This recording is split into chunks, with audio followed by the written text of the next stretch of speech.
नमस्कार साथियों। आज 9 अगस्त है और 9 अगस्त भारत के इतिहास में बहुत महत्वपूर्ण है। ये वो दिन है जिस दिन काकोरी कांड हुआ था। 1925 तक आज़ादी का आंदोलन लड़ते लड़ते क्रांतिकारियों के सामने पैसे का बड़ा संकट आ गया। उनकी माली हालत बहुत ख़राब हो चुकी थी। वो पाई पाई को मोहताज हो चुके थे। किसी के पास साबुत कपड़े तक नहीं थे। उन पर काफ़ी कर्ज हो चुका था। लोगों से ज़बरदस्ती पैसा वसूलने के अलावा उनके पास कोई चारा नहीं बचा। उन्होंने महसूस किया कि अगर लूटना है तो फिर सरकारी खजाना क्यों न लूटा जाए। राम प्रसाद बिस्मिल अपनी आत्मकथा में लिखते हैं कि उन्होंने गौर किया था कि गार्ड के डिब्बे में रखे लोहे के संदूक में टैक्स का पैसा होता है। एक दिन मैंने लखनऊ स्टेशन पर देखा कि गार्ड के डिब्बे से कुली लोहे के संदूक को उतार रहे हैं। मैंने नोट किया कि उसमें ना तो जंजीर थी और ना ही ताला जड़ा हुआ था। मैंने उसी समय तय किया कि इसी पर हाथ मारूंगा। और वो दिन था 8 अगस्त, जब राम प्रसाद बिस्मिल ने इस काम को करने के लिए अपने 9 साथियों को चुना।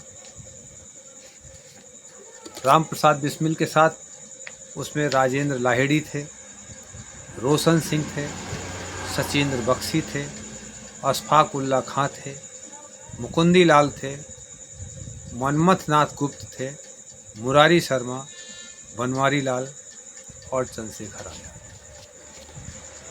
ये 10 क्रांतिकारी काकोरी स्टेशन जब पहुँचे तो डाउन गाड़ी जिसमें खजाना था, ये 10 मिनट लेट पहुँचे और गाड़ी स्टेशन से जा चुकी। ये सारे वापस धर्मशाले को चले गए और दूसरे दिन 9 अगस्त के दिन इन्होंने समय से आकर और गाड़ी पे सवार हुए। गाड़ी कुछ दूर चली, उसके बाद वो सरकारी खजाना लूट लिया। आज़ादी की लड़ाई में 9 अगस्त का एक ये काकोरी कांड था और दूसरा जो महत्वपूर्ण घटना थी वो थी भारत छोड़ो आंदोलन।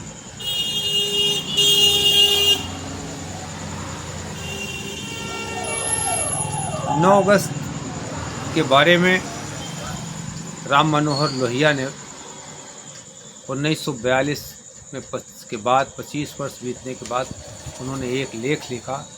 इसमें गौर करने वाली बात यह है कि 47 में देश आज़ाद हो गया।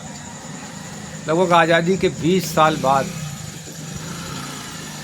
डॉक्टर राम मनोहर लोहिया को जो तकलीफ़ थी, जो कष्ट था, उन्होंने इसको रेखांकित किया और लिखा, भारत का लोकतांत्रिक, समाजवादी और धर्मनिरपेक्ष संविधान भी पूंजीवाद और सामंतवाद के गठजोड़ की छाया से पूरी तरह नहीं बच पाया। अंग्रेज़ों के वैभव और रौब दौब की विरासत जिससे भारत की जनता के दिलों में भय बैठाया जाता था, भारत के शासक वर्ग ने अपनाए रखी। दिन ब दिन वह उसे मजबूत भी करता चला गया। गरीबी, भ्रष्टाचार, महंगाई, बीमारी, बेरोजगारी, शोषण, कुपोषण, विस्थापन और किसानों की आत्महत्याओं का मलबा बने हिंदुस्तान में शासक वर्ग का यह वैभव हमें अश्लील जरूर लगता है, लेकिन वह उसी में डूबा हुआ है। परिस्थितियां आज उससे बहुत विकट हो गई हैं।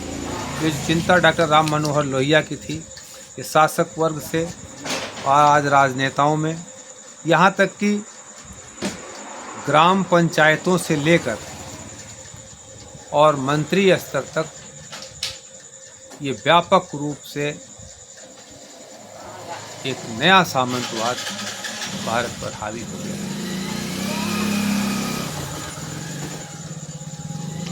9 अगस्त 1942 की 25वीं वर्षगांठ पर राम मनोहर लोहिया ने जो दुख व्यक्त किया और जो लिखा वो हम सभी को जानना चाहिए। राम मनोहर लोहिया ने भारत छोड़ो आंदोलन की 25वीं वर्षगांठ पर लिखा था कि 9 अगस्त का दिन हम भारतवासियों के जीवन की महान घटना है और ये हमेशा बनी रहेगी। 15 अगस्त राज्य की महान घटना है। अभी तक हम 15 अगस्त को धूमधाम से मनाते हैं क्योंकि उस दिन ब्रिटिश वायसराय माउंटबेटन ने भारत के प्रधानमंत्री के साथ हाथ मिलाया था और क्षतिग्रस्त आज़ादी हमारे देश को दी थी। क्षतिग्रस्त आज़ादी वही 9 अगस्त देश की जनता की उस इच्छा की अभिव्यक्ति थी जिसमें उसने ये ठान लिया था कि हमें आज़ादी चाहिए और हम आज़ादी लेकर रहे हैं। अंग्रेज़ों भारत छोड़ो का नारा 9 अगस्त 1942 को हमारे देश के लंबे इतिहास में पहली बार करोड़ों लोगों ने आज़ादी की अपनी इच्छा जाहिर की थी। कुछ जगहों पर इसे जोरदार ढंग से प्रकट भी किया गया था। अगस्त क्रांति यानी 9 अगस्त भारत के स्वतंत्रता आंदोलन के इतिहास में अगस्त क्रांति के नाम से मशहूर भारत छोड़ो आंदोलन का करीब 3-4 साल का दौर अत्यंत महत्वपूर्ण होने के साथ पेचीदा भी था। ये आंदोलन देशव्यापी था जिसमें बड़े पैमाने पर भारत की जनता ने हिस्सेदारी की और अभूतपूर्व साहस और सहनशीलता का परिचय दिया। लोहिया ने ट्रास्की के हवाले से लिखा है कि रूस की क्रांति में वहाँ की सिर्फ 1% जनता ने हिस्सा लिया था, जबकि भारत की अगस्त क्रांति में देश के 20% लोगों ने हिस्सेदारी की थी। 8 अगस्त 1942 को भारत छोड़ो प्रस्ताव पारित हुआ और 9 अगस्त की रात को कांग्रेस के बड़े नेता गिरफ्तार कर लिए गए। इस वजह से आंदोलन की सुनिश्चित कार्ययोजना नहीं बन पाई। कांग्रेस सोशलिस्ट पार्टी का अपेक्षाकृत युवा नेतृत्व सक्रिय था, लेकिन उसे भूमिगत रहकर काम करना पड़ रहा था। इसी दौरान जेपी ने क्रांतिकारियों का मार्गदर्शन करने, उनका हौसला अफजाई करने और आंदोलन का चरित्र और तरीका स्पष्ट करने वाले आज़ादी के सैनिकों के नाम 2 लंबे पत्र अज्ञात स्थानों से लिखे। भारत छोड़ो आंदोलन के महत्व का एक पक्ष ये भी है कि आंदोलन के दौरान जनता खुद अपनी नेता थी। भारत छोड़ो आंदोलन देश की आज़ादी के लिए एक निर्णायक मोड़ था। विभिन्न स्रोतों से आज़ादी की जो इच्छा और उसे हासिल करने की जो ताकत भारत में बनी थी, उसका अंतिम प्रदर्शन भारत छोड़ो आंदोलन में हुआ।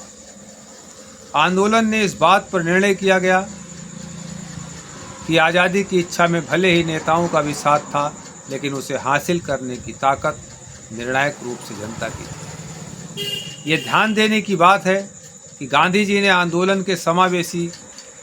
को समावेशी बनाने के लिए अखिल भारतीय कांग्रेस कमेटी की बैठक में दिए अपने भाषण में समाज के सभी तबकों को संबोधित किया है। जनता, पत्रकार, नरेश, सरकारी अमला, सैनिक, विद्यार्थी आदि। यहाँ तक कि उन्होंने अंग्रेज़ों, यूरोपीय देशों और मित्र राष्ट्रों को भी अपने उस भाषण के जरिए संबोधित किया था। सभी तबकों और समूहों से देश की आज़ादी के लिए करो या मरो के उनके व्यापक आह्वान का आधार उनका पिछले 50 सालों के संघर्ष का अनुभव था। भारत छोड़ो आंदोलन के जो भी घटनाक्रम, प्रभाव और विवाद रहे हों, मूल बात थी कि भारत की जनता में लंबे समय से पल रही आज़ादी की इच्छा का विस्फोट था। इस आंदोलन के दबाव में भारत की आधुनिकतावादी मध्यम वर्ग से लेकर सामंती नरेशों तक को यह लग गया कि अंग्रेज़ों को अब भारत छोड़ना होगा। इसलिए अपने वर्ग स्वार्थ को बचाने और मजबूत करने की फिक्र उन्हें लगी। प्रशासन का लौह शिकंजा और उसे चलाने वाली भाषा तो अंग्रेज़ों की बनी ही रही, साथ ही विकास का मॉडल भी बन रहा। भारत का लोकतांत्रिक, समाजवादी और धर्मनिरपेक्ष संविधान भी पूंजीवाद और सामंतवाद के गठजोड़ की छाया से पूरी तरह नहीं बच पाया। अंग्रेज़ों के वैभव और रौब-दाब की विरासत, जिससे भारत की जनता के दिलों में भय बैठाया जाता था, भारत के शासक वर्ग ने अपनाए रखा। दिन ब दिन वह उसे मजबूत भी करता चला गया। गरीबी, भ्रष्टाचार, महंगाई, बीमारी, बेरोजगारी, शोषण, कुपोषण, विस्थापन और किसानों के आत्महत्याओं का मलबा बने हिंदुस्तान में शासक वर्ग का यह वैभव हमें अश्लील जरूर लगता है, लेकिन ये उसी में डूबा हुआ है। सेवाग्राम और साबरमती आश्रम के छोटे और कच्चे कच्छों में बैठकर गांधी ने दुनिया की सबसे बड़ी साम्राज्यशाही से राजनीतिक कूटनीतिक संवाद करने में असुविधा नहीं हुई। यहाँ तक कि अपना चिंतन, लेखन, आंदोलन करने में भी नहीं। लेकिन भारत के शासक वर्ग ने गांधी से कोई प्रेरणा नहीं ली। गांधी का आदर्श अगर सही नहीं था तो वो सादगी का कोई और आदर्श सामने रख सकते थे, लेकिन उनके जैसी कोई बात इतने वर्षों बाद आज तक नहीं दिखी। ये राम मनोहर लोहिया 1942 आज़ादी के 20 वर्ष बाद लिख रहे हैं, और गौर करें तो आज भी जो राम मनोहर लोहिया ने आज़ादी के 20 वर्ष बाद लिखी थी, भारत जोड़ो आंदोलन की 25वीं बरसी पर लिखी थी, आज उसका विकराल और कुत्सित स्वरूप हम सभी देख रहे हैं। हमारे आज़ादी के आंदोलन की जो कल्पना थी कि लोकतंत्र होगा और यह तंत्र लोक से संचालित होगा, लेकिन आज इस गणतंत्र में सत्ता तंत्र का और शासक तंत्र का वो विभत्स स्वरूप हमें दिखाई दे रहा है, जिसकी कल्पना शायद हमारे स्वतंत्रता संग्राम सेनानियों ने, हमारे पुरखों ने नहीं की थी। क्या उन्होंने यही लूट खसोट और भ्रष्टाचार का भारत बनाने की कल्पना की थी और जिसके लिए अपनी शहादतें दी थी। अपने ज़माने में राम मनोहर लोहिया ने आज़ाद भारत के शासक वर्ग और शासन तंत्र की सतत और विस्तृत आलोचना की थी, जिसकी आज और प्रखर आलोचना होनी चाहिए, क्योंकि आज उसका स्वरूप विभत्स हो गया है। उन्होंने उसे अंग्रेजी राज का विस्तार बताया था। शायद उन्हें लगा होगा कि उनकी आलोचना से राजनेताओं और शासक वर्ग का चरित्र बदलेगा, शासन तंत्र में परिवर्तन आएगा और भारत की अवरुद्ध क्रांति आगे बढ़ेगी।